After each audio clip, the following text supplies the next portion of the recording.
وہ کہتے ہیں نا کہ آتے ہیں وہی جن کو سرکار بلاتے ہیں۔ لیبیا کے عامر قذافی نے یہ ثابت کیا ہے۔ 4 دن پہلے ناظرین، لیبیا سے تعلق رکھنے والے عامر قذافی کو ان کے نام میں موجود قذافی کی وجہ سے ایئرپورٹ پر سیکیورٹی کلیئرنس میں روک دیا گیا اور حج پرواز انہیں چھوڑ کر سعودی عرب کی طرف روانہ ہو گئی۔ لیکن عامر کو یقین تھا کہ وہ اللہ رب ذوالجلال کے دربار میں حاضری کے لیے ضرور جائیں گے۔ دیدار کعبہ کی طرف تڑپ تھی کہ فریضہ حج ادا کرنے کی لگن، جو بھی کہیے آپ اس کو، لیکن عامر نے جہاز کے چلے جانے کے بعد بھی ہار نہیں مانی۔ پھر دنیا نے وہ ہوتا دیکھا جو کبھی شاید قصے کہانیوں میں سنا کرتے تھے ہم۔ عامر قذافی کو چھوڑ کر روانہ ہونے والا یہ جہاز کچھ دور گیا، وہاں پر تکنیکی خرابی ہوئی جس کی وجہ سے اسے واپس لوٹنا پڑا، جس کے ساتھ ہی عامر کی امید بھی واپس لوٹ آئی اور انہوں نے پھر سے کوشش کی کہ جہاز میں سوار ہو جائیں، جسے جو جہاز کے کپتان تھے انہوں نے مسترد کر دیا کہ انجن کھلا ہوا ہے، دروازہ نہیں کھول سکتے۔ جہاز تکنیکی خرابی دور کر کے دوبارہ اپنی منزل کی طرف اڑان بھرتا ہے، لیکن پھر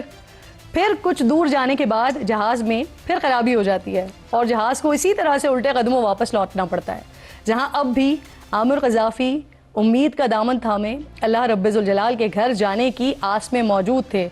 اور اس مرتبہ جہاز کے کپتان کو یہ یقین ہو گیا کہ معاملہ تکنیکی خرابی کا نہیں ہے، معاملہ ہی کچھ اور ہے، اور انہوں نے ایئرپورٹ حکام کو پیغام بھیجا کہ عامر کے بغیر اب یہ جہاز پرواز نہیں بھرے گا۔ عامر کے جہاز میں سوار ہونے کے بعد وہی جو ٹیکنیکل پرابلمز آ رہی تھی نا، اس سے بھرا ہوا جہاز ایسے فضا میں اڑنے لگا جیسے کبھی کوئی مسئلہ ہی نہیں تھا۔ اسی لیے آقا علیہ الصلوۃ والسلام نے فرمایا ہے کہ انما الاعمال بالنیات، یعنی عمل کا دار و مدار نیت پر ہے، اور ہر شخص کو وہی ملے گا